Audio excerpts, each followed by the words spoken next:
అందరూ బాగున్నారని నమ్ముతా ఉన్నాను. Praise the lord. మరి చాలా లేదు మిమ్మల్ని చూసి మళ్ళీ దేవుడిలా సహాయం చేసే మీ మధ్యలోకి రావటానికి. ఆమేన్. ఒకసారి ప్రకటన గ్రంథం తెరిచి 13వ అధ్యాయము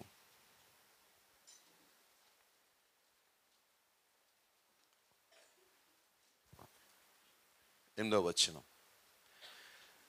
భూనివాసులందరూ అనగా జగదోత్పత్తి మొదలుకొని వధింపబడి ఉన్న గొర్రెపిల్ల యొక్క జీవగంధమందు ఎవరు పేరు రాయబడలేదో వారు ఆ మృగమునకు నమస్కారము చేయుదురు. రూతు మొదటి అధ్యాయము, book of Ruth chapter 1 verse 3 and 4. Ruth గ్రంథము మొదటి అధ్యాయము 3-4 వచనాలు. నయోమి పెనిమిటి అయిన ఎలిమెలెకు చనిపోయిన తర్వాత ఆమెయు ఆమె ఇద్దరు కుమారులను నిలిచి ఉండిరి. వారు మోయాబు స్త్రీలను పెళ్లి చేసుకుని వారిలో ఒక దాని పేరు ఓర్పా, రెండవ దాని పేరు రూతు.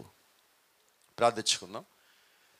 జీవముగల దేవా, జీవాధిపతి నాయన, ఈ దినం ప్రభా మరోసారి నీకు ప్రియబిడ్డల మధ్య నిలబెట్టడానికి నువ్వు చేసే సహాయాన్ని బట్టి నీకు స్తుతి, స్తోత్రం, మహిమ, ఘనత, ప్రభావం చెల్లిస్తున్నాం నాయన. ఇదిగో ప్రభా, నీ బిడ్డల మధ్య నిలబడతా ఉండగా నీ యొక్క ఆత్మని, నీ యొక్క శక్తిని, ప్రభావం దయచేయండి. నీ యొక్క వాక్యం, నీ యొక్క బయలుపాటు మాకు దయచేయండి. వినగలిగే శక్తిని ప్రతి ఒక్క బిడ్డగా దయచేయమని నిశ్చయంగా నీ మా మధ్యలో మహిమ, ఘనత, ప్రభావం పొందుకున్నామని నమ్ముతూ ప్రభు యేసుక్రీస్తు నీ నామములో ప్రార్థిస్తున్నాము. ఆమేన్. God bless you. అందరం కూర్చుందాం.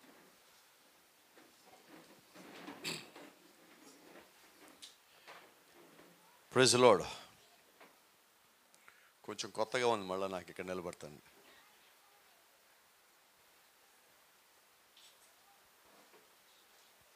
మొదటగా ప్రార్థన చేసిన అందరికీ ప్రభు యేసుక్రీస్తు నామములో వందనాలు. మీరు చేసిన ప్రార్థన వల్ల క్షేమంగా దేవుడు ఇక్కడ తీసుకుని వచ్చున్నాడు. Praise the lord. అలాగే మరి ఈరోజు మన మధ్యలో శాశ్వతమైన ఎడబాటు అని ప్రవక్త మాట్లాడుతూ ఉంటాడు మరణం గురించి. అయితే క్రీస్తునందు మరణించిన వారు దేవుని చేరతారని మనం నమ్మున్నాం. ఆమేన్. కాబట్టి భౌతికంగా మన మధ్యలో విజయం లేకపోవచ్చు, కానీ ఒక దినం అవతల గట్టుకెళ్ళినప్పుడు మనం అందరం కలుస్తామని నమ్ముతా ఉన్నాం. ఆమేన్. మరి మీరంతా వెళ్ళి నిలబడి అక్కడ చివరి వరకు ఉన్న అందరూ కూడా ప్రభు యేసుక్రీస్తు నామములో మీ అందరికి వందనాలు తెలియజేస్తున్నాం. ఎందుకంటే కుటుంబంలో ఒకరు లేనప్పుడు ఒకళ్ళ ఆ స్థానంలో నిలబడి మనం భర్తీ చేయవలసి ఉన్నాం. ఆ రకంగా మిమ్మల్ని మీరందరూ నిలబడిన దానికి మిమ్మల్ని అందరూ కూడా మెచ్చుకుంటా ఉన్నాం. Praise the Lord. హల్లెలూయా. ఏదేమైనా కొద్ది కాలం ఎడబాటే ఇది, కొద్ది కాలం. ఈ కొద్ది కాలం తర్వాత మళ్ళా ఒక దినం వచ్చినప్పుడు బైబిల్ చెప్తా ఉన్నది, మృతులు అయిన వారు మొదటగా లేస్తారు. ఆ తర్వాత సజీవులు అయిన మనము వారిని కలుసుకొని అప్పుడు మనం పరలోకానికి వెళ్తామని. కాబట్టి మనకన్నా ముందుగా మృతులైన వారు ముందుగా పునరుత్థానంలో లేచే అవకాశం వాళ్ళు కలిగి ఉన్నారు. కాబట్టి వాళ్ళు కలిగి ఉన్న అవకాశం అది, దానికి మనం బాధపడేది కాదు. ఒక రకంగా క్రీస్తునందు కానీ వారిని నిద్రించినట్లయితే మనం సంతోషం పడాలి. Praise the lord. దేవుని చిత్తమైతే ఒక అంశం ఉంది ఈరోజు నా హృదయంలో. నీ పట్ల మరియు నా పట్ల దేవుడు ఒక ఆలోచన కలిగి ఉన్నాడు. God has a plan for you and me. Amen. ఎప్పుడు దేవుడు ఆలోచన కలిగి ఉన్నాడంటే నువ్వు భూమి మీదకి వచ్చాక కాదు, నువ్వు బాప్టిజం పొందాక కాదు, లేదా నువ్వు వర్తమానం నమ్మాక కాదు. అసలు నువ్వు భూమి మీద రావటానికన్నా ముందుగానే నువ్వు దేవుడి లోపల ఆలోచనగా ఉన్నప్పుడే దేవుడు నీ గురించి ఒక ఆలోచన కలిగి ఉన్నాడు. ఆమేన్. కాబట్టి దేవుడు ఒక ఆలోచనే జరుగుతుంది. నీ ఆలోచన జరగదు, నా ఆలోచన జరగదు.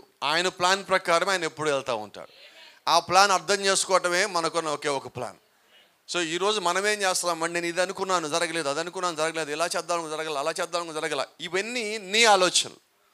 కొద్దిసేపు ఇవన్నింటిని పక్కన పెట్టి అసలు ప్రభువా నువ్వు నా గురించి ఏమనుకుంటున్నావు, నన్ను ఏం చేయమంటావు అని కొద్దిసేపు మనం ఆగి దేవుడు యొక్క ప్రణాళిక ఏంటో కానీ కనుక్కొని ముందుకెళ్తే నువ్వు ఫెయిల్ అవ్వటం అన్నదే లేదు ఎక్కడ. హల్లెలూయా. ఎందుకు ఈరోజు క్రైస్తవులు ఫెయిల్ అవుతున్నారంటే సొంత ఆలోచనలు ఎక్కువ కలిగి ఉన్న కారణం చేతే మనం ఫెయిల్ అవుతున్నాం. మన ఆలోచనలు జీరో చేసుకొని దేవుడు ఒక ఆలోచన, ఆయన ఒక వాక్యాన్ని, ఆయన మనకి ఇచ్చిన ఈ గడియ వర్తమానం పూర్తిగా మనం పట్టుకొని తిరిగినప్పుడు అది మన జీవితంలో పనిచేయటం బిగిన్ చేసినప్పుడు దేవుడు నీ లోపల పనిచేస్తున్నాడు, దేవుడు నీ జీవితంలో పనిచేస్తున్నాడు. నీ ప్రణాళిక కాదు, కానీ దేవుడు యొక్క ప్రణాళిక ఎప్పుడైతే నీ జీవితంలో జరగడం ప్రారంభిస్తా ఉన్నదో దానిని ఏ ఒక్క మనిషి ఆపలేడు. ఆమేన్. నువ్వు చేసే పనిని ఎవడో ఒకడు చాపుతాడు, నిన్ను ఆపగలడు, నిన్ను అడ్డు పెట్టగలడు, నువ్వు చేయటానికి వీలేదనగలడు, నిన్ను బంధించగలడు, ఏమైనా చేయగలడు. అదే దేవుడు యొక్క ప్రణాళిక నీ జీవితంలో జరుగుతూ ఉంటే నిన్నెవడన్నా ఆపగలడా? Praise the Lord. కాబట్టి ఈరోజు మనం వెంబడించాల్సిన దేవుడు ఒక ఆలోచన. ఆ ఆలోచన దేవుడు మన కొరకు ఏదైతే ఇచ్చున్నాడో నువ్వు కనిపెట్టడమే పెద్ద కష్టమైన పని. అది ఎప్పుడైతే నువ్వు కనుక్కున్నావో ఇక మిగతా అంతా ఈజీయే. Praise the lord. ఒక చిన్న మెసేజ్లు ఎలాగుండో చూడండి. యెహోవా జిరే, యెహోవా ఈర్ అనే వర్తమానంలో it's a love story that God wrote to his church. ఈరోజు పరిశుద్ధ గ్రంథాన్ని చాలామంది మనం పవిత్రంగా చదువుతాం, మంచిదే. దాన్ని ఒక ప్రత్యేకమైన స్థలంలో ఉంచుతాం, అది కూడా మంచిదే. అయితే దాని లోపల రాసిన మాటలు కేవలం నువ్వు జ్ఞాపకం పెట్టుకోవడానికి కోసం రాయాల. దేవుడు యొక్క ప్లాన్ ఏమున్నదో ఆ పుస్తకంలో రాసి నీకు ఇచ్చాడు. నువ్వు అది దేవుడు నా కొరకు రాయించాడు అనుకొని చదివితే అది నీకు ఒకలాగా అర్థమవుతుంది.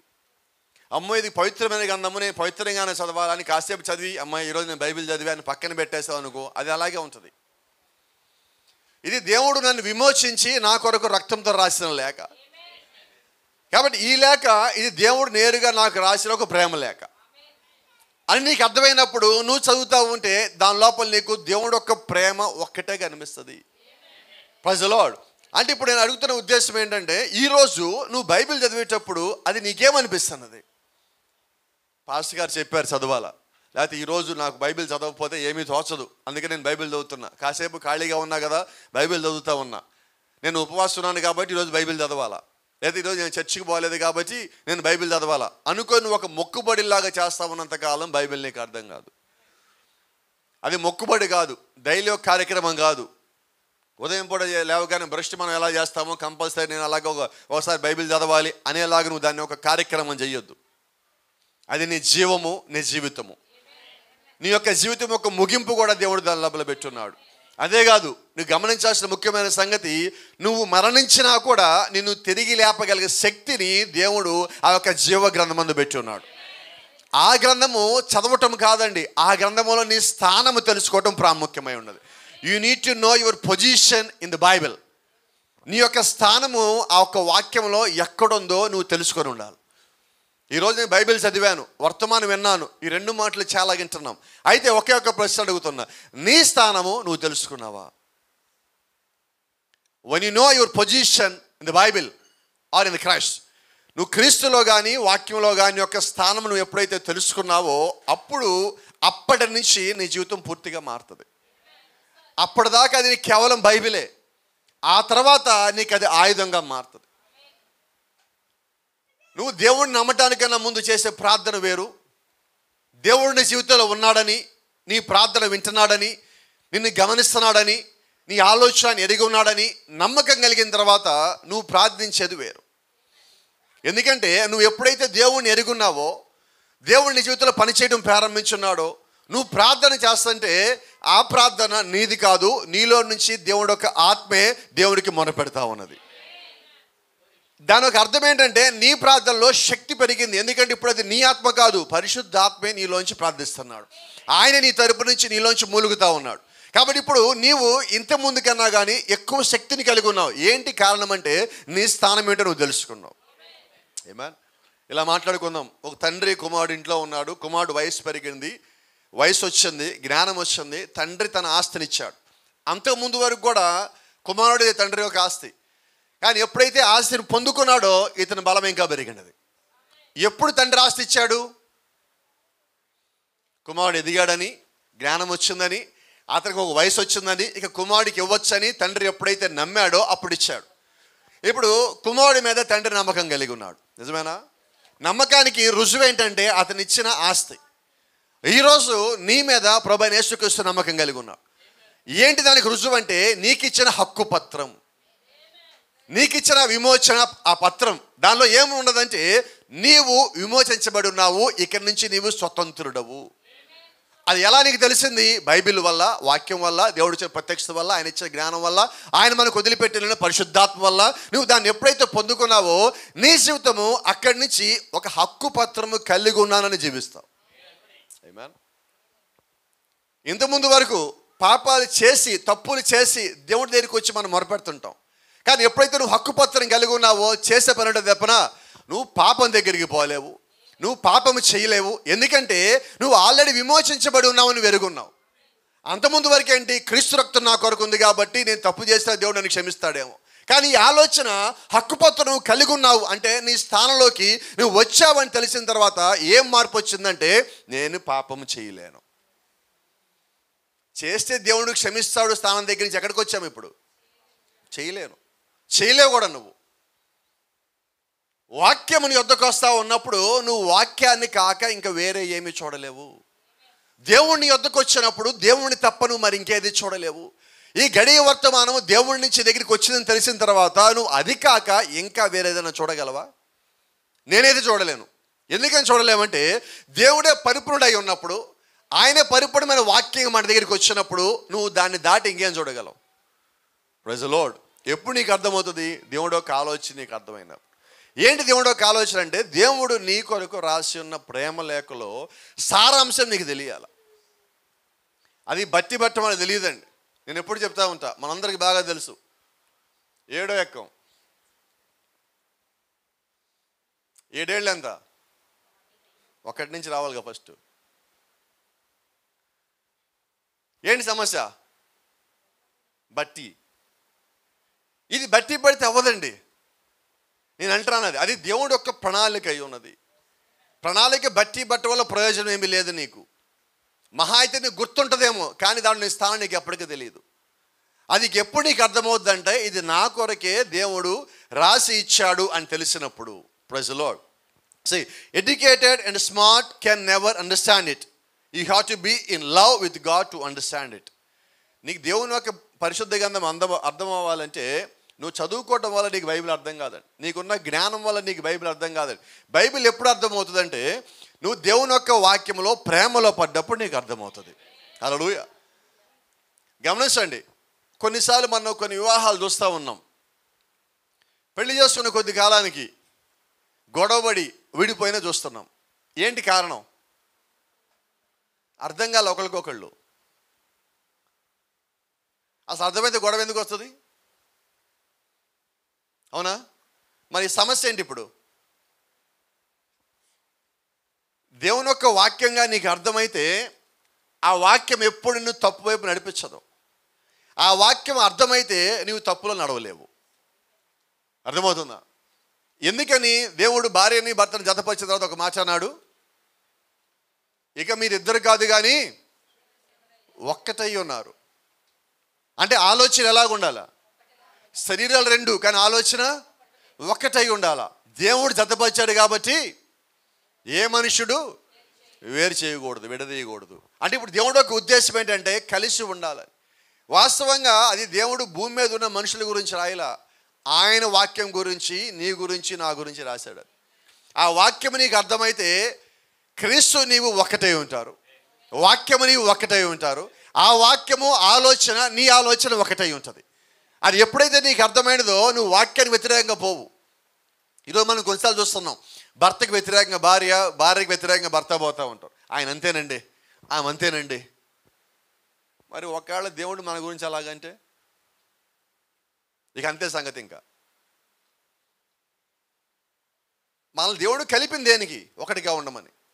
భార్య భర్త ఇద్దరు ఒకటిగా ఉంటే మీరు కలిసి ప్రార్థన చేస్తే, చూడండి ప్రవక్త మ్యారేజ్ చేసినప్పుడు ఒక మాట అంటాడు, మీరిద్దరు ఒకరినొకరు ప్రేమించుకొని మీరిద్దరు కలిసి దేవుడిని ప్రేమించండి. మరి ఇద్దరు ప్రేమించుకోవడం ఒకళ్ళనొకళ్ళు. ఇప్పుడు వీళ్ళు ఎలా దేవుడిని ప్రేమించాలా? అంటే ఆ ఇంట్లో ఏం లేదు, ఏ ప్రేమ లేదు. మరి ఇంకా ఇల్లు ఎందుకు? కోపడు మాకండి నా మీద. ప్రేమ లేని ఇల్లు, ప్రేమ లేని విశ్వాసం వల్ల సంఘానికి ఉపయోగం లేదు, దేవుడికి ఉపయోగం లేదు. నన్ను ఏమనుకున్నా పర్వాలేదు అన్నమాట. గట్టిగా చెప్పొచ్చా? మళ్ళా ఎవరికి ఆమెలు రావట్లేదు. అందుకని ఇంట్లో మీరు అలిగి, ఒకళ్ళ మీద అలిగి ఇక్కడికి రావటం వల్ల మీరు ఏమీ సాధించలేరు. ఇంట్లో నుంచి బయటికి అడుగు పెట్టే లోపే సమాధానపడి ఇక్కడికి రావటం వల్ల ఇక్కడ ఇంకా బలం పొందుకొని ఇంటికి పోతారు. సంఘానికి వచ్చేది సమాధాన పడటానికి. అయితే సంఘానికి రావటానికైనా ముందు సమాధాన పడేవాడు ఇంకా ధన్యుడు అంట నేను. ఏమా? ఇంకా కొద్దిమంది ఉన్నారు చర్చికి రావటం కోసం సమాధానం పడతారు. నో సార్, నీలో దేవుడు చర్చికి వచ్చేటప్పుడు కాదు, నువ్వు చర్చికి వారం మొత్తంలో ఎన్ని గంటలు ఉంటావు? చర్చిలో కష్టం మీద ఒక 3 గంటలు ఉంటాం మనం, అవునా? మరి బయట ఇంట్లో మరి ఇంటి దగ్గర దేవుడు లేకుండా నీకు ఎక్కువ కాలం గడిపేది ఇంట్లోనో లేకపోతే మిగతా బయట గడుపుతున్నావు, అప్పుడు నీ దగ్గర దేవుడు లేక ఈ 3 గంటల్లో దేవుడు ఉండేవాళ్ళు నీ దగ్గర ప్రయోజనం ఏంటి? సో ఎప్పుడు ఉండాలి దేవుడు మన దగ్గర? ఎప్పుడు ఉంటే మీకు రహస్యం చెప్పనా, మీరు వస్తా దేవుడిని తీసుకుని వస్తారు. ఇక్కడ దేవుడు ఉండడు. సంఘాల్లో గోడల మధ్యలో దేవుడు ఉండడు. దేవుడు ఉండేది మీ లోపల. ఆయన వాక్యం ఉండేది మీ లోపల.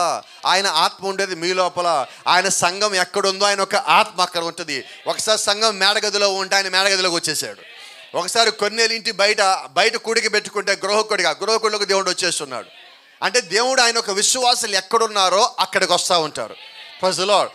కొద్దిమంది విశ్వాసులు ఏం చేస్తారంటే పాస్టికలు ఎగుతూ ఉంటారు. పాస్టికలు ఎతకండి, మీ లోపల ఎతకండి, మీ లోపల ఎతకండి. దేవుడికి ఒక శరీరం కావాలా, ఆ శరీరం అక్కడ నిలబెట్టుకుంటే ఆ శరీరం దేవుడు వాడుకుంటాడు. ఆమేన్.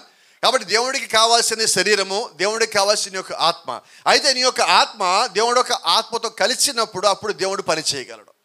కాబట్టి వాక్యమును అర్థం చేసుకోవటం ఒకటైతే, గ్రహించడం రెండొకటైతే, దాని ప్రకారంగా జీవించడం మూడోదై ఉన్నది. ఈరోజు మనకి కావాల్సింది అదే. Praise the Lord. వచ్చిన మాట చెప్పనండి. దేవుడు నిన్ను నన్ను సృష్టిస్తానికన్నా ముందుగా నీ గురించి నా గురించి ఆలోచన కలిగి ఉన్నాడు. నిజమేనా? గట్టిగా చెప్దామా? Praise the lord. ఒకసారి దేవుడు ఒక ఆలోచన చూద్దాం. దేవుడు సృష్టించడానికన్నా ముందుగా ఆయన ఒక ఆలోచన ఉన్నది. ఏంటి ఆలోచన అంటే సృష్టి గురించి. సృష్టించిన తర్వాత ఏం జరుగుతుంది మనకు తెలియదు. అయితే దేవుడికి తెలుసు. మానవ జాతి పడిపోతుంది. మానవ జాతి పడిపోయాక దేవుడు వచ్చి వాళ్ళు విమోచిస్తాడు. విమోచించాక తిరిగి వాళ్ళ స్థానంలో పెడతారు. రెస్టోరేషన్. అంటే దేవుడు సృష్టించడానికన్నా ముందుగా, భూమికి పునాది ఇవ్వడానికన్నా ముందుగా ఆయన కలిగి ఉన్న ఆలోచన ఇది. హల్లెలూయా.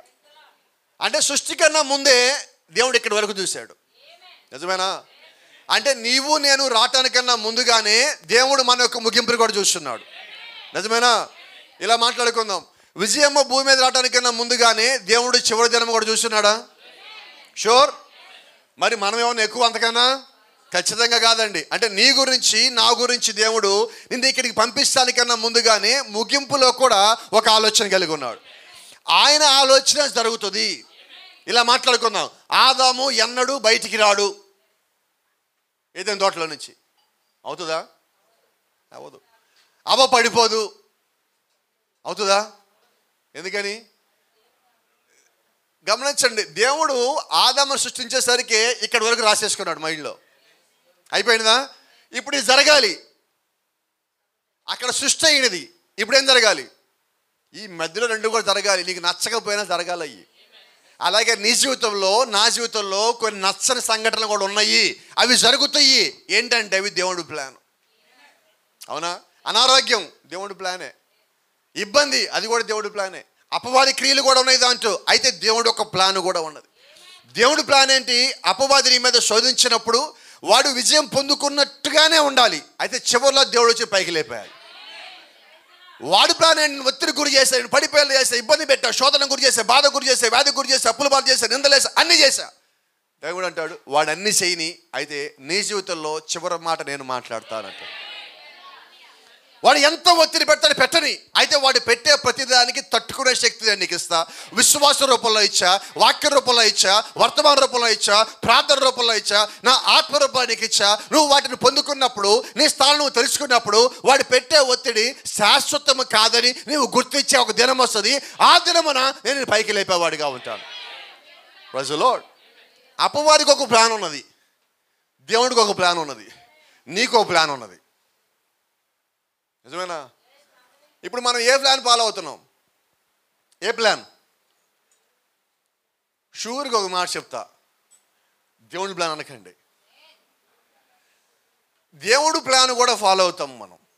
మిమ్మల్ని ఫాలో అవ్వట్లేదు అంటల్లా. Sometimes you will follow the plan of God.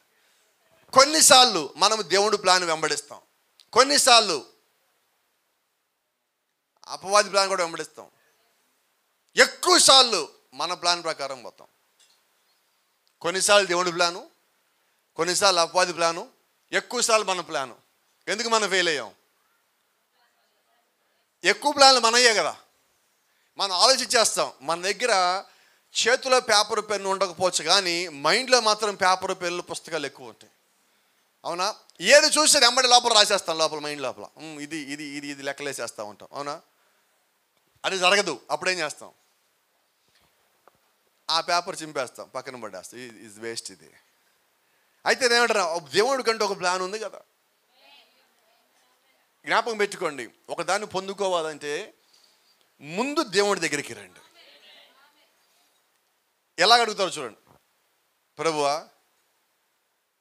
నాకు ఇది అవసరం ఉన్నదా? వినబడ నాకు ఎలాగా? అసలు నిజంగా నాకు ఇది అవసరం ఉన్నదా? నీ చిత్తంలో ఇది నాకివ్వాలి నుంచే నాకు ఇచ్చే ప్రభువా. అయితే మన ఆలోచన ఏంటి? మనకు ఒక కళ వస్తుంది, ఆ కళలో ఒక ఐఫోన్ కనిపిస్తుంది. ప్రభువా నాకు ఐఫోన్ ఇవ్వు ప్రభువా. ఇప్పుడు ఇదేంటిది?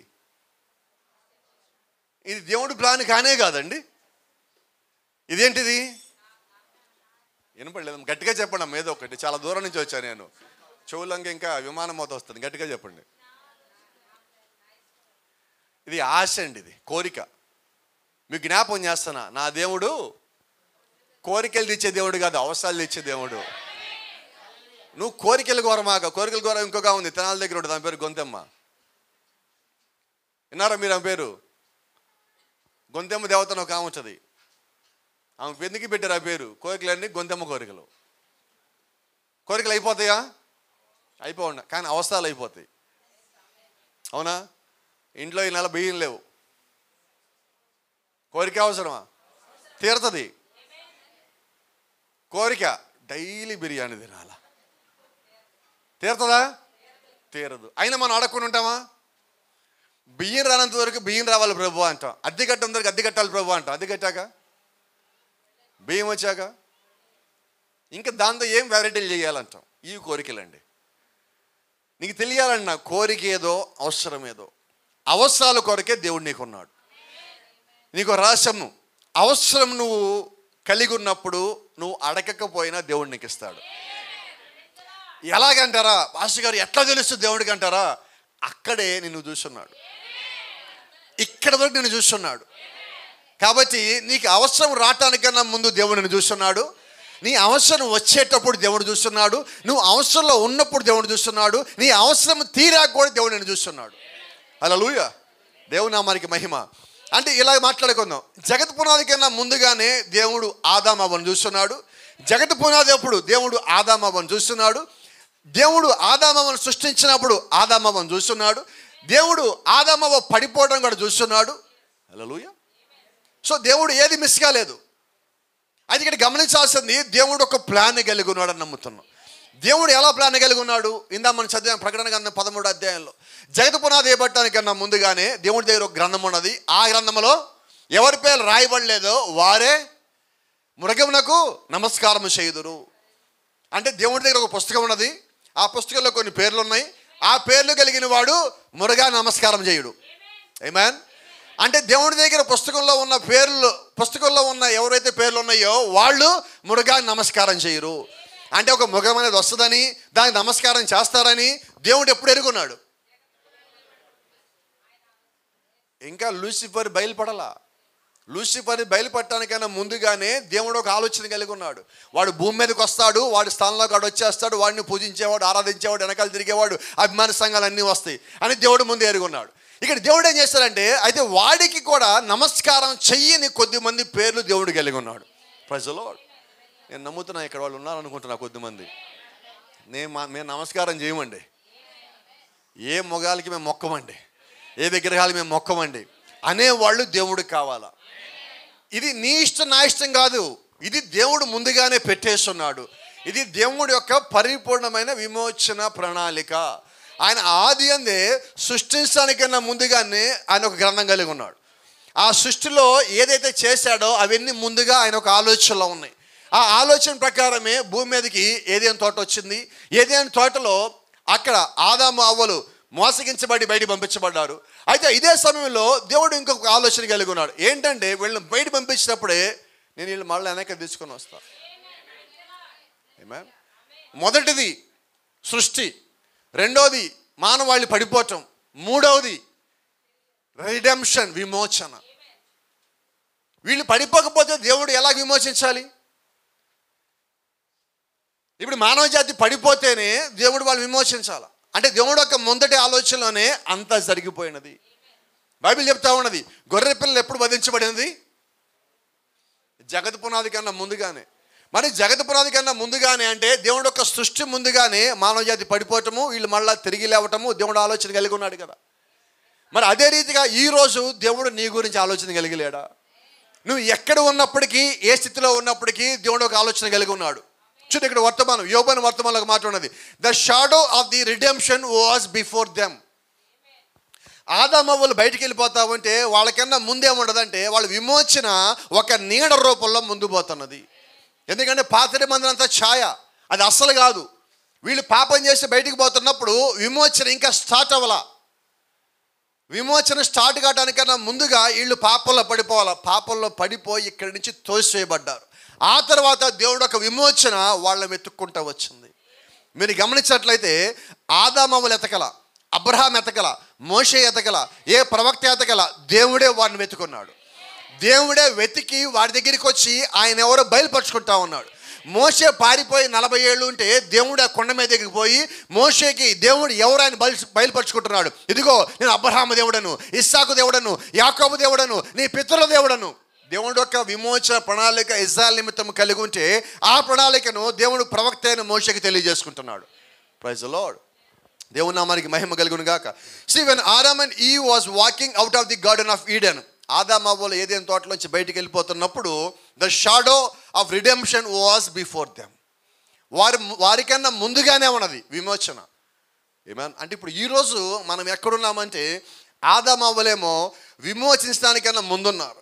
ఈరోజు మనం ఎక్కడున్నామంటే విమోచించబడిన తర్వాత ఉన్నాం. హల్లెలూయా. అంటే ఇప్పుడు ఆదామవ్వలకి విమోచన లేదు కాబట్టి వాళ్ళు ఏదైనా తోటలోంచి బయటికి పంపించబడ్డారు. ఈరోజు మనకి విమోచన జరిగినది, రక్త ప్రోక్షణ జరిగినది, పాప క్షమాపణ జరిగినది, మన పాపం తీసివేయబడింది, పాపము కడిగివేయబడింది. అంటే ఈరోజు నీవు నేను ఏమి కలిగి ఉన్నామంటే దేవుడు యొక్క ప్రణాళికలో విమోచన అనేది అన్నిటికన్నా ప్రాముఖ్యమైనది. అది లేని వాళ్ళు తిరిగి పరలోకంలోకి అడుగు పెట్టలేరు. ఆయన ఒక ఆలోచన ఉన్నవాడు తిరిగి పరలోకంలోకి రావాలంటే మొట్టమొదటిగా విమోచన కిందకి నువ్వు రావాల్సి ఉన్నావు. పాత నిబంధన మొత్తము జంతువుల యొక్క రక్తం కింద ఉన్నది. అయితే దేవుడు యొక్క విమోచన జంతువుల యొక్క రక్తం కాదండి. దేవుడు యొక్క విమోచన ప్రణాళిక ఏంటంటే ఆయన యొక్క స్వరక్తము. హల్లెలూయా, ప్రైజ్ ది లార్డ్. చూడండి, ఇందా మనం చదివినట్టుగా జగత్ పునాది కన్నా ముందుగా గొర్రెపిల్ల వధించబడింది. ఎందుకు వధించబడింది? మానవులు పడిపోతారు, వీళ్ళు వెనక్కి తిరిగి రావాలంటే విమోచన లేకుండా తిరిగి రాలేరు అని దేవుడు ముందుగానే తన ఆలోచనలోనే ఆయన కిందకి గొర్రెపిల్లకి వెళ్ళటము, వధించబడటం వరకు ఆయన ఆలోచన చేసి పూర్తి చేసి పెట్టుకున్నాడు. Praise the lord. ఇప్పుడు ఒక చిన్న మాట అడుగుతాను. ఇక్కడ మనం అందరము ఏ తప్పు చేయకుండానే దేవుడి వైపు తిరిగామా?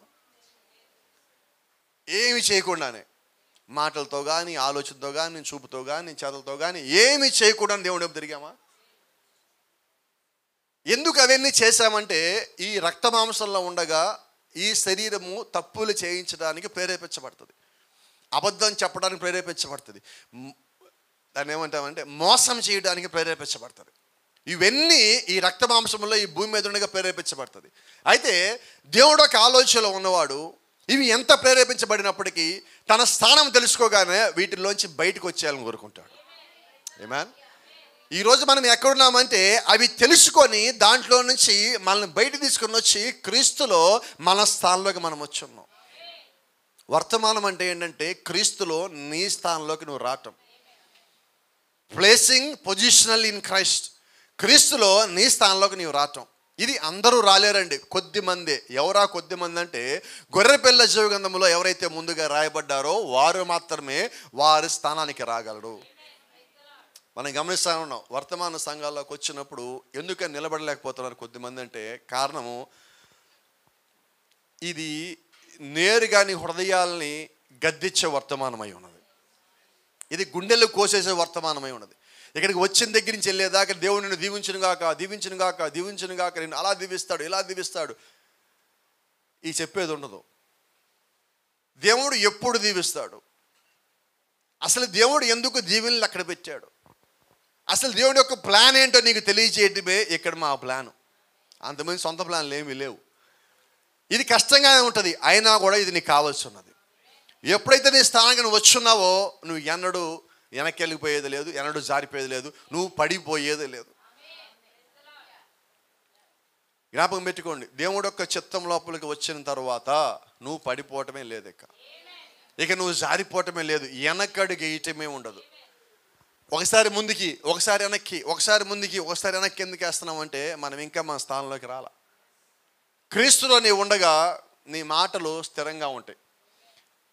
బండ మీద కట్టిన పునాది ఎలాగుంటుంది, మరి క్రీస్తు అంటే బండే కదా, మరి అక్కడ నువ్వు కట్టబడితే నువ్వు ఎలాగ ఉండాలా, ఒక మాట మాట్లాడడానికి మనం కట్టుబడి ఉండాలా. అలాగున్నప్పుడే దేవుని యొక్క రాజ్యానికి వెళ్ళే వాళ్ళుగా ఉంటాం.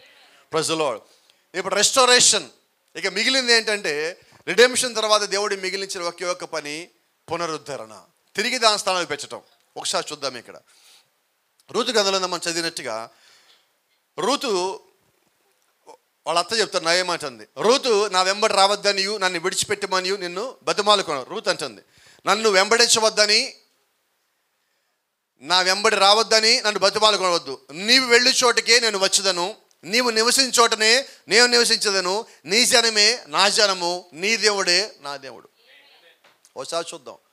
నయోమి ఇంట్లోంచి వెళ్ళిపోయినది, అవునా?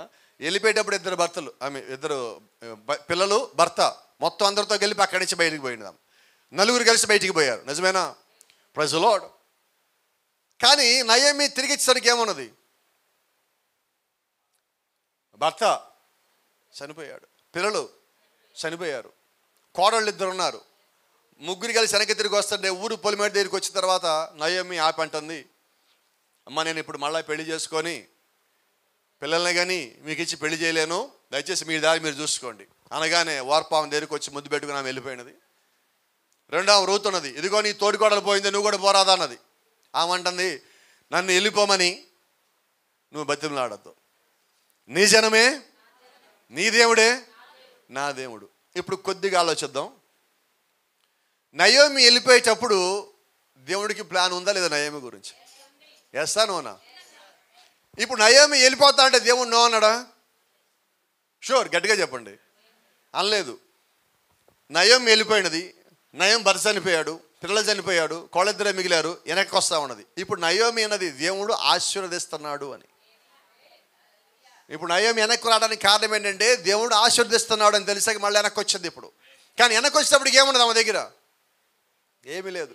ఇంకో సంగతి తెలుసా, నయోమి వెనకకి వచ్చి తిరిగి పని చేసుకోలేని వయసులో ఉన్నది. నయోమికి సపోర్ట్ ఎవరు లేరు, రూత్ యవ్వనస్తురాలు. Praise the lord. ఇప్పుడు నయోమి వెనక్కి వస్తుంటే వాస్తవంగా నయోమి వెనకకి రావట్లేదండి, నయోమిని దేవుడు వెనక్కి తీసుకుని వస్తా ఉన్నాడు. ఈరోజు మనం గ్రహించాల్సింది అదే. నయోమి భర్త చనిపోవడానికి దేవుడు అనుమతి ఇచ్చాడు, పిల్లలు చనిపోవడానికి దేవుడు అనుమతి ఇచ్చాడు, ఆమె శరీరం శక్తి కోల్పోవడానికి దేవుడు అనుమతి ఇచ్చాడు. అయితే వార్ప వెళ్ళిపోవడానికి కూడా దేవుడు అనుమతి ఇచ్చాడు. అయితే రూత్ వెళ్ళిపోవడానికి దేవుడు అనుమతి ఇవ్వాల. ఇప్పుడు నయోమిలోగా దేవుడు ఉన్నది, దేవుడు రూతులో ఉండి నయోమి చెప్తా ఉన్నాడు, నన్ను వెళ్ళిపోమని నువ్వు అనొద్దు, నిన్ను వదిలిపెట్టమని పో అని చెప్పొద్దు. ఇది రూతు కాదు మాట్లాడుతుంది, రూతులో నుంచి దేవుడే మాట్లాడుతూ ఉన్నాడు. ఎందుకంటే గమనించండి, ఎప్పుడైతే ఆదాము హవ్వల్ని బయటికి పంపించున్నాడో దేవుడికి ఒక ఆలోచన ఉన్నది, నేను నిన్ను మళ్ళీ వెనకకి తిరిగి తీసుకుని వస్తాను అని. దేవుడి యొక్క ప్రణాళిక మొత్తం ఏంటంటే జారిపోయినా పడిపోయిన వారిని వెనకకి తీసుకురావటమే. ఒకసారి బైబిల్లో మనం చూస్తే మోషేని చూస్తే మోషే వెనక్కి తెచ్చింది ఎవరు? యోనా వెనక్కి తెచ్చింది ఎవరు? తిరగబడ్డ సౌలు వెనక్కి తెచ్చింది ఎవరు? Praise the lord. మరి ఇక్కడ మనలో ఎంతమంది లేరు అలాగా? మనం తిరగబడలేదు దేవుడి మీద, ఎవరు చెప్పట్లేదు, మీ సంగతి తెలియదు, నేను మాత్రం చెప్తాను. నేను చాలా చేస్తున్నా, అందుకని దేవుడు నన్ను వెనక్కి తీసుకుని వచ్చున్నాడు. మిగతా వాళ్ళ సంగతి ఎందుకు, దేవుడు నన్ను వెనక్కి తీసుకుని వచ్చున్నాడు. ఎక్కడో లోకల్లో ఉన్న నన్ను, ఇష్టానుసారంగా తిరుగుతున్న నన్ను, సినిమాల్లో విలనైపోతాను వెళ్ళిన నన్ను దేవుడు తీసుకుని వచ్చి, అరే నీ ప్లేస్ ఇక్కడ కాదురా, బలిపీఠం నాకు నిలబట్టమని చెప్పున్నాడు దేవుడు. ఇప్పుడు ఏం చేయాలి చెప్పండి? ఇలా రకరకాల మాలలు వేసుకొని పూజలు అని చెప్పి అలాగని ఇలాగని తిరుగుతూ ఉంటే దేవుడు అన్నాడు, అరే నీ ప్లాన్ ఇది కాదు, నాకు నీ గురించి ఒక ప్లాన్ ఉంది, నువ్వు వెనక్కి రా అని చెప్పున్నాడు. ఆమేన్. ఆయన మోషేకి గొప్పోడైన ప్రవక్త, మోషేకి ఒక ప్లాను, యోనా ప్రవక్త ఆయనకు ఒక ప్లాను, సౌలు ప్రవక్త అపోస్తలుడు ఆయనకు ఒక ప్లాను. అలాగే నయోమికి ఒక ప్లాను, అలాగే నాకు ఒక ప్లాన్, అలాగే మీకు ఒక ప్లాన్. మీ గురించి దేవుడు ఒక ప్లాన్ కలిగి ఉన్నాడు. ఆయన ప్లాన్లో నువ్వు ఉండగా, ప్రైజ్ ది లార్డ్. కొన్నిసార్లు మన లోకంలో ఉండగా మనం ఒక స్థానంలో ఉంటాం. లోకంలో మాట్లాడుతున్నాం. లోకంలో ఒక స్థానంలో ఉన్నప్పుడు మన గురించి మనం ఏమనుకుంటాం? We can do all things. అవునా? కొద్దిమందికి ఆలోచన, నా దగ్గర కానీ డబ్బు ఉంటేనా, నా దగ్గర కానీ 10 కోట్లు ఉంటేనా, అవునా, నా దగ్గర కానీ 100 కోట్లు ఉంటేనా. ఇంతకుముందు చిన్నప్పుడు మీరు ఇక్కడ కొద్దిమంది తెలుసు, చిన్నప్పుడు ఒక రూపాయి అనేది ఉంటే అది చాలా పెద్దది అన్నట్టు. ఒక రూపాయి చూడటం కష్టం ఒక దశలో, అవునా. తర్వాత ఒక 10 రూపాయలు అంటే అసలు 100 రూపాయలు చూడటం అది ఒక కళ అన్నట్టు. అది కళ్ళలో కూడా 100 రూపాయలు వచ్చేది కాదు అప్పుడు. ఇప్పుడు పిల్లలు మాట్లాడతారండి కోట్ల గురించి, వాళ్ళకు వస్తుంది. కానీ డబ్బులు బాగా ఎక్కువ ఉన్నప్పుడు మనం ఏమనుకుంటామో తెలుసా? ఏమన్నా చేయగలం. అందుకని కీర్తనలు అనుకుంటా ఒక మాట ఉంటుంది ఎక్కడో, ప్రభు నాకు ఎక్కువ ఇవ్వద్దు. వినబడ, నాకు ఎక్కువగా ఇస్తే తక్కువగా ఇవ్వద్దు ప్రభు, దూషిస్తానేమో. అందుకని నాకు ఎంత కావాలా? అందుకని మీరు గమనించలేదు, వర్తమానంలో ఉండగా చాలా కుటుంబాల్లో దేవుడు ప్రతి నెల అదేంటో స్కేల్ పెట్టి కొలిచినట్టుగా వస్తుండే డబ్బులు. మనకి ప్లాన్ చాలా ఉంటుంది, నెల ఎక్కువ వచ్చేస్తే ఛానల్ పెద్ద చేస్తాం, కానీ స్కేల్ పెరగదండి, ఇప్పుడు అంతే ఉంటుంది. అవునా? కరెక్ట్గా దేవుడు కొలతేసి ఎందుకు ఇస్తారంటే, మనం ఎక్కువ వస్తే చర్చికి రాము, తక్కువ వస్తే ఎందుకు ప్రభు నాకే ఎట్టిస్తావు అంటావు. ఇంతకీ ఎందుకు దేవుడు అలా చేశాడు చెప్పనా? ఎక్కువ ఇస్తే నువ్వు మర్చిపోతే నువ్వు పరలోకానికి రాలేవు, నువ్వు తక్కువ ఇస్తే దూషిస్తే పరలోకానికి రాలేవు. ఇంతకీ దేవుడు ఎందుకు కరెక్ట్గా ఇచ్చాడు మనకి? నువ్వు పరలోకం రావాలని దేవుడు కోరిక. కరెక్ట్గా ఇచ్చినప్పుడు నువ్వు దేవుడిని స్తుతిస్తావు, ప్రభువా నాకు అవసరం తెలియదు ప్రభువా అని నువ్వు స్తుతిస్తావు. చూసావా? ఆ స్థుతులు దేవుడికి కావాలా. నువ్వు సంతోషంతో నన్ను ఈ స్థితి నుంచి దాటిచ్చావు ప్రభు అంటావు కదా, అది దేవుడికి కావాలా. అది దేవుడి యొక్క ప్లాన్ అండి. Praise the lord. ఒకసారి చూడండి, నేను కూడా లోకల్లో ఉన్నప్పుడు మంచిగానే కనిపిస్తాను, ఎప్పుడు సంఘాన్ని చూపించేది అనుకుంటాను. ఇవి మంచిగా లేను, జుట్టు కూడా బాగుండింది. కానీ ఒక మాట చెప్తున్నా, లోకల్లో ఉన్నప్పుడు ఇలాగే కనబడతాం. కానీ నేను చెప్తా ఉన్నా, సాటిస్ఫాక్షన్గా ఇప్పుడున్నా. నేను డబ్బులు ఉన్నాయి, ఇలాగ ఉన్నప్పుడు లక్షల జీతం, ఇండస్ట్రీ ఫేమస్, పెద్ద పెద్ద వాళ్ళతో వర్క్ చేయటం. అక్కడ అమితాబ్ బచ్చన్ దగ్గర నుంచి రజనీకాంత్ వరకు అందరితో వర్క్ చేస్తున్నాం. మంచి పేరు, మంచి డబ్బులు, మంచి ఫేమస్. నా దగ్గరికి వచ్చేవాళ్ళు రికమెండేషన్ చేయమని చాలామంది. ఎట్లా ఉండేది లైఫ్? బాగుండదు.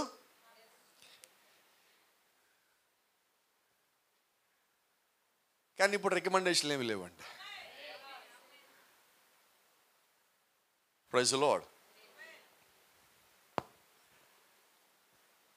లోకల్లో ఇలా వెనక్కి వెళ్ళిపోతా ఉన్నప్పుడు నన్ను కూడా దేవుడు వెనక్కి తిరిగి తీసుకొచ్చాను. ఎప్పుడైతే దేవుడు ఒక ప్లాన్ తెలిసినదో, నేను వెళ్ళేది సరైనది కాదని తెలిసినదో, పూర్తిగా దాన్ని విడిచిపెట్టి బయటికి రావడం జరిగినది. ఇప్పుడు అదే చెప్తా ఉన్నా, మనం కూడా సంఘానికి వస్తున్నప్పటికీ, సంఘపులో మనం ఒక విశ్వాసగా ఉంటున్నప్పటికీ, బైబిల్ చదువుతున్నప్పటికీ, వర్తమానం తెలిసినప్పటికీ, లోకల్లో మనం ఉంటా ఉన్నాం. లోకము నీలో చచ్చిపోకుండా నువ్వు దేవుని యొక్క రాజ్యానికి రాలేవు. లోకం నీలో చావాల్సిందే. ఇంకో మాటలో చెప్తే, లోకానికి నీకు ఉన్న సంబంధం తెగిపోయేదాకా దేవుడు నీ జీవితంలో పని చేయలేడు. అది మనం గ్రహించగలగాల. నేను దేవుడిని నమ్మి ఇటువైపు తిరిగిన కొద్ది కాలం, కొన్ని ఏళ్ళు వరకు కూడా బైబిల్ చదువుతూ ఉన్నాను, ఇంకా కరెక్ట్గా మాట్లాడితే చెప్తా ఉన్నాను, అయినప్పటికీ పరిపూర్ణంగా వర్తమానం గ్రహించలేకపోయా. ఎప్పుడైతే దేవుడు ఆయన ఒక వర్తమానం ఏంటో, నేను ఎలాగ జీవించాలో దేవుడు నాకు తెలియజేసిన మొదలుకొని ఒక్కొక్కటి నా నుంచి అవి దూరంగా వెళ్ళిపోతూనే ఉన్నాయి. ఆ స్నేహితులు వెళ్ళిపోయారు, దానికి సంబంధించిన బంధువులు వెళ్ళిపోయారు, ఆ ప్రభావం చూపించారు, అందరూ వెళ్ళిపోయారు. అందరు వెళ్ళిపోయిన తర్వాత ఇక నాకు ఏది లేదనుకున్నాక అప్పుడు దేవుడితో పాటు నడవటం ప్రారంభించున్నాను. ఈరోజు అదే చెప్తా ఉన్నా. నాకు నా బంధువులు ఉన్నారు, నా ఇంట్లో వాళ్ళు ఉన్నారు, నా స్నేహితులు ఉన్నారు, వాళ్ళు ఉన్నారు, వీళ్ళు ఉన్నారు అనుకుంటున్నారేమో. ఒక దినం వచ్చినప్పుడు ఎవరు నీ పక్కన ఉండరు, నీ ఒక్కడివే ఉండాల్సి వస్తుంది. నీ ఒక్కదాని ఉండాల్సి వస్తుంది. అయితే నువ్వు దేవుడి యొక్క ఆలోచనలో కానీ ఉంటే దేవుడు నీ పక్షాన ఉంటాడు. అన్నీ ఉన్నప్పుడు నువ్వు దేవుడిని కలిగి ఉండాలి. గమనించండి, మోషేని తెచ్చిన దేవుడు, సౌలుని తెచ్చిన దేవుడు, యోనాని తెచ్చిన దేవుడు, అదే దేవుడు ఇప్పుడు నయోమిని వెనక్కి తీసుకుని వస్తున్నాడు. ఎందుకంటే నయోమి విషయంలో దేవుడు ఒక ఆలోచన కలిగి ఉన్నాడు. మీరు గమనించండి, ఆదామవ్వలు ఏదేను తోటలో ఉండగా దేవుడు విమోచన ప్రణాళిక ప్రారంభించలేడు. వాళ్ళు పడిపోయి బయటికి వెళ్ళాకే విమోచన ప్రణాళిక ప్రారంభించాలి. అలాగే నయోమి బయటికి వెళ్ళినప్పుడు దేవుడు విమోచన ప్రణాళిక ప్రారంభించలేడు. తిరిగి వచ్చే ముందు దేవుడి ప్రణాళిక ప్రారంభించాలి. ఇక్కడ గమనించినట్లయితే వారు ఎలుగెత్తి ఏడవగా ఓర్పా తన అత్తను ముద్దు పెట్టుకును, రూతు ఆమెను హత్తుకొనును. ఏమన్, మీరు బైబిల్ జాగ్రత్తగా చదివితే చాలాసార్లు మనం ఒక పాట కూడా రాస్తున్నాం. మనం రూతు వధువుకి సాదృశ్యమైనది, ఎస్తేరు వధువుకి సాదృశ్యమైనది. ఇక రూతుని మీరు గమనిస్తే ఆమె నయోమిని హత్తుకుంటున్నది, ఓర్పా ముద్దు పెట్టుకుని వెళ్ళిపోయినది. యేసుక్రీస్తు దగ్గర చూస్తే ఇస్కరియోతు యోధ ముద్దు పెట్టుకుని వెళ్ళిపోయాడు ప్రభురాత్రి రోజున. గుర్తుందా మీకు? మీరు గమనిస్తే అదే ప్రభురాత్రి రోజున యోహాను యేసుని వెళ్ళి హత్తుకున్నాడు. యేసు ఎవరంటే వధువుకి, ఇక్కడ యేసు వరుడికి సాదృశ్యంగా ఉంటే యోహాను వధువుకి సాదృశ్యంగా ఉన్నాడు. మీరు గమనించండి, వాడి యొక్క క్రియలు మొదటి నుంచి కూడా ఒకేలాగా ఉంటాయి. వాక్యాన్ని నుంచి దూరంగా వెళ్ళే వాళ్ళ క్రియలు ఒకేలాగా ఉంటాయి, వాక్యానికి దగ్గరికి వచ్చి హత్తుకునే వాళ్ళ క్రియలు ఒకేలాగా ఉంటాయి. ఎందుకంటే వాళ్ళ లోపల దేవుడు యొక్క ప్రణాళిక జరుగుతూ ఉన్నది. ఇది నీ ఆలోచన కాదు, నా ఆలోచన కాదు. దేవుడు ఎప్పుడైతే ప్రణాళిక బిగిన్ చేస్తున్నాడు, అని బిగిన్ చేసిన దాంట్లో ముందు వెళ్ళిపోవాలా, అన్నీ కోల్పోవాలా. అంటే తప్పులో పడాలా, పాపంలో పడాలా, అబద్ధంలో పడాలా, మోసంలో పడాలా, లోకంలో పడాలా. ఆ తర్వాత దేవుడు వెనక్కి తేవాలి. ఈ దేవుడు వెనక్కి తెచ్చే ప్రణాళికలో ప్రజలో that forth message life was brought back. వర్తమానంలో ఉన్న ఈ నాలుగు భాగాలు అయితే ఏందా మనం మాట్లాడుకుందాం: సృష్టించటము, పడిపోవటము, విమోచన, పునరుద్ధరణ.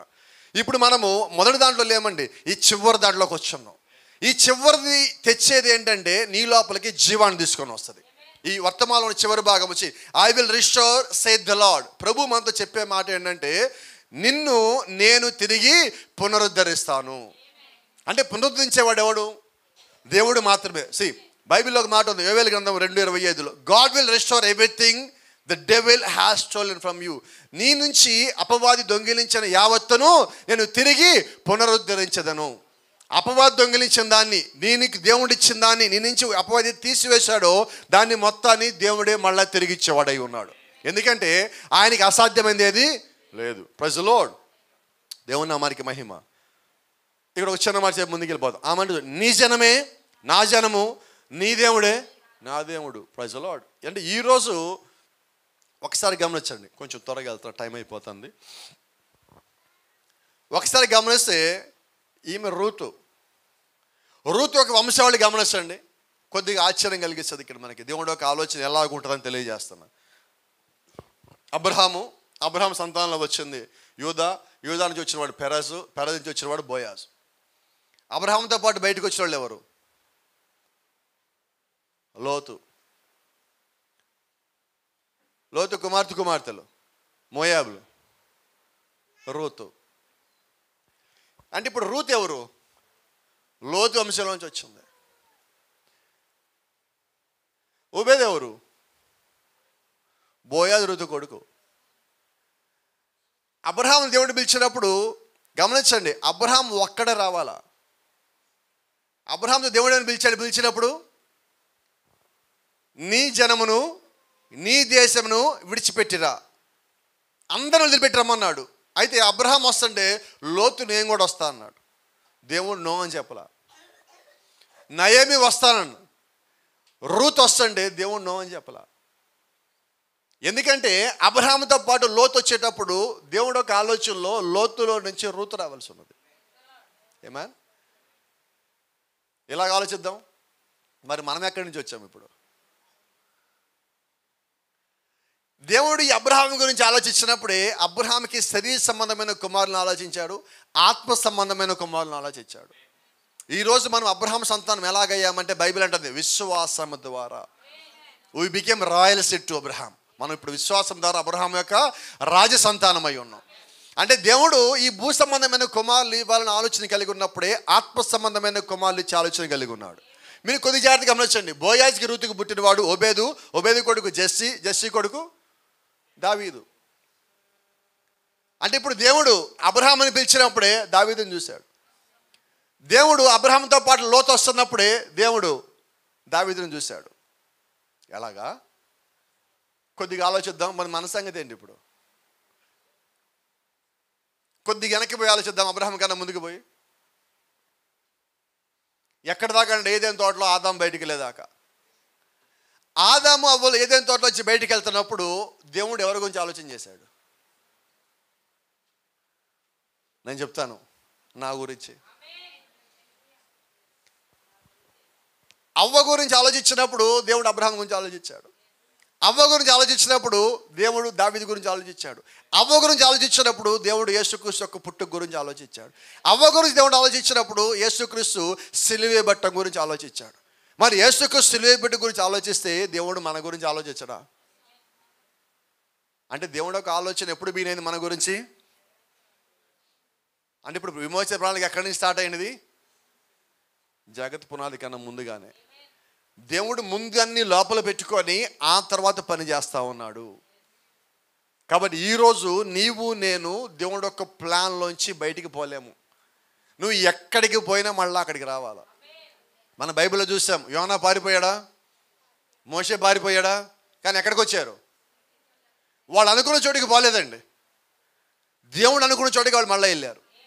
కాబట్టి ఈ ఉదయం నీకు మళ్ళీ జ్ఞాపకం చేస్తున్నా, నీ అనుకున్న చోటికి నువ్వు పోలేకపోవచ్చు, కానీ దేవుడు అనుకున్న చోటికి ఖచ్చితంగా వస్తావు.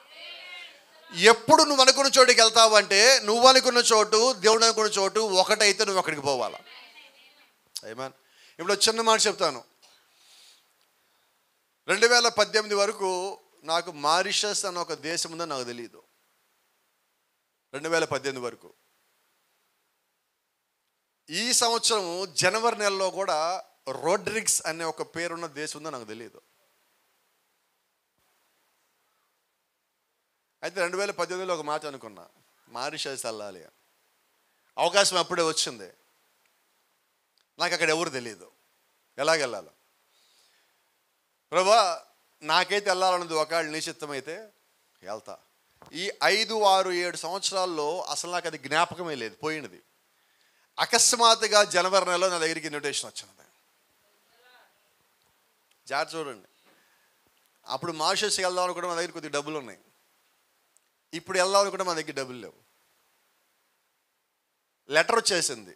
సంఘానికి ఎవరికి చెప్పుండలే నేను. ఇదేంటి పరిస్థితి? సరే, మళ్ళీ ఒక ఆలోచన. ఆ రోజు అనుకున్నాం, వెళ్ళలేదు, అవకాశం ఉంది. ఈరోజు ఇన్విటేషన్ లెటర్ కూడా వచ్చింది రమ్మని. ఇది ఒకవేళ నిజంగా దేవుడి దగ్గర నుంచి వచ్చినది అయితే దేవుడికి ఏదో ఒక ప్లాన్ ఉంటుంది. నేను ఎందుకు టెన్షన్ అవ్వాలా? పోయిన ఆదివారం వచ్చింది లెటరు నైట్. నేను ఎవరికి చెప్పాలా. ఈ ఆదివారం సంఘంలో అనౌన్స్ చేసామనుకుందాం. అయిపోయిన తర్వాత మరి అబ్రాహం బ్రదర్కి అప్పటికి క్రెడిట్ కార్డు వచ్చాడు నాకు తెలియదు. బ్రదర్ కార్డు మీద టికెట్లు తీసుకున్నాం. మీకు తెలుసు లేదు, ఆ రోజు ఆదివారం అందరు మీరు బయటికి వెళ్ళారు. ఇంట్లో కూడా తెలియదు, ఎక్కడి నుంచి టికెట్ కొన్న వాళ్ళకి ఎప్పటికీ తెలియదు. ఇక్కడ కూర్చొని ఏదో ట్రై చేస్తాం అవుతుందా లేదా అని చెప్పి అయిపోయినాయి. టికెట్లు తీసుకొని బయటికి వెళ్ళాను నేను. వాళ్ళకి అమ్మడే పెట్టాను, వస్తాను నేనని. వాళ్ళు ఎమ్మటే రోడ్రిక్స్ దేశం నుంచి నాకు టికెట్లు పంపించారు. అక్కడికి కూడా నువ్వు వస్తాను, ఇంకో దేశం వెళ్తామని. ఒక దేశానికి పోవడానికి డబ్బులు లేవు, రెండో దేశం తీసుకొచ్చాడు. ఇక్కడ ఎందుకని అంటున్నానంటే, దేవుడికి ఒక ప్లాన్ ఉంటుంది, నీ ప్లాన్ కాదు. గమనించండి, నీ ప్లాను నువ్వేమనుకున్నావో పక్కన పెట్టు. కానీ దేవుడు ప్లాన్ చేసినప్పుడు అన్నీ అక్కడికి రావాల్సిందే. మీరు గమనించండి, ఎక్కడ అబ్రహాము, ఎక్కడ లోతు, ఎటో డివైడ్ అయిపోయారు. కానీ మళ్ళీ దేవుడు తీసుకొచ్చి ఇక్కడ గెలిపేశాడు. అలాగే దేవుడు పని నిమిత్తము ఆయనకి సంబంధించిన వాళ్ళందరినీ దేవుడు ఒక్క చోట కలపగల సమర్థుడు. దీనికి సంబంధించి బైబిల్లో ఒక మాట ఉన్నది, మీరు జాగ్రత్తగా గమనిస్తే, గోధుమలన్నీ కట్టగట్టు, గురుగులన్నీ కట్టగట్టు. దేవుడు చెడిపోయిన వాటన్నిటికి కూడా ఒక ప్లాన్ చేసి వాటిని కూడా గ్రూప్ చేస్తాడు. దేవుడు మంచి వాటన్నిటి కూడా ఒక చోట చేసి వాటిని గ్రూప్ చేస్తాడు. దీంతో దేనికి ఒక పని ఉన్నది, దీంతో కూడా దేవుడికి ఇంకొక పని ఉన్నది. వీటేమో కాల్ చేయటానికి దేవుడు వాటి పట్ల శ్రద్ధ కలిగి ఉన్నాడు. వీటినేమో తీసుకెళ్ళి కొట్లో పోయటానికి దేవుడు శ్రద్ధ కలిగి ఉన్నాడు. అంటే దేవుడు ఒక వాక్యాన్ని వెంబడించే వారి నిమిత్తము దేవుడు ఒక ప్లాన్ కలిగి ఉన్నాడు. వాక్యాన్ని వెంబడించకుండా ఇష్టానుసారంగా ఉండే వాళ్ళ నిమిత్తము దేవుడు ఒక ప్లాన్ కలిగి ఉన్నాడు. అయితే ఇద్దరు విషయాల్లో దేవుడు వేరు వేరు ప్లాన్లు కలిగి ఉన్నాడు. నువ్వు ఏం చేసినప్పటికీ దేవుడు చివరికి తనకు ఆలోచన నెరవేరుస్తాడు. హల్లెలూయా. దేవుని నామానికి మహిమ కలుగును గాక. ఊహించ రీతిగా దేవుడు అక్కడ పాదం మోపడానికి అవకాశం ఇచ్చాడు. ఊహించ రీతిగా ఆశ్చర్య రీతిలో మీరు చాలామంది వెంబడించారు. ఆన్లైన్లో నేను చూస్తూనే ఉన్నా. ఎంత ఆశ్చర్యం అంటే పోయిన సంవత్సరం ఫిబ్రవరిలో సౌత్ ఆఫ్రికా వెళ్ళినప్పుడు ఇంగ్లీష్లో మెసేజ్ చెప్పాలి. మళ్ళీ సంవత్సరం పాటు ఇంగ్లీష్లో మెసేజ్ చెప్పిందే లేదు. అక్కడికి పోవటం నేరుగా మళ్ళీ ఇంగ్లీష్లో స్టార్ట్ చేయాలని మీకు అందరూ తెలుసు. కొద్ది రోజులు మనం ఏదైనా పని మానేసి ఎందుకు ఒక సైకిల్ దొక్కడు మానేసి ఒక సంవత్సరం తర్వాత సైకిల్ దొక్కడం ఎలాగ ఉంటుంది? అంతేనా? బండి నడిపిన తర్వాత ఒక సంవత్సరం గ్యాప్ వచ్చే బండి నడపండి, ఎట్లా ఉంటుంది? అది రాసి పని చెప్పనా, అది ఆల్రెడీ నీకు అప్పటికి వచ్చే ఉన్నది. నువ్వు ఎక్కువసేపు కష్టపడవు. అక్కడి దాకా వెళ్ళిన తర్వాత దేవుడు కానీ నిన్ను పిలిస్తే రంగం మీద కానీ వస్తాడు. అవునా? అలాగే దేవుడు ఒక ప్లాన్లో కానీ ఇక్కడ ఉన్న ఏ ఒక్కరు ఉన్నా కూడా ఆ ప్లాన్ దగ్గరికి మీరు వచ్చేంతవరకు మీ కష్టము ప్రయాస భారం. ఒక్కసారి ప్లాన్ మీరు సమీపిస్తున్న కొద్దీ దేవుడు యొక్క ప్రభావము మీ మీద మీ జీవితాల్లో ఎక్కువ పని చేస్తుంది. ఆయన ప్రభావం కిందకి మీరు వచ్చి ఉన్న కారణం చేత, ఆయన పని చేస్తున్న కారణం చేత అంత ముందు కన్నా బలంగా మీరు దేవుల్లో ఎదిగేవారిగా ఉంటారు. కాబట్టి జ్ఞాపకం పెట్టుకోండి. ఈరోజు చెప్తున్నా, ముగించుకుంటున్నాము ఇక్కడితో. దేవుడు యొక్క ఆలోచనలో నువ్వు ఏమై ఉన్నావో నువ్వు ఎరిగుండవలసిందే అన్నిటికన్నా ప్రాముఖ్యమైనది. ఒక్కసారి నువ్వు తిరిగి దేవుళ్ళలోకి నీ యొక్క స్థానంలోకి వచ్చి నిలబడినప్పుడు నువ్వు చూసేదంతా కొత్తగా ఉంటుంది, నువ్వు వినేదంతా కొత్తగా ఉంటుంది, నువ్వు చేయబోయేది మొత్తము నీ కళ్ళ ముందు కనిపిస్తానే ఉంటుంది. అది దేవుడు ఒక ఆలోచన అంటే. Praise the lord. మరి దేవుని చిత్తమైతే దీనికి మళ్ళీ మనం కొనసాగించుకుందాం. God bless you. దేవుడు మిమ్మల్ని దీవించును గాక.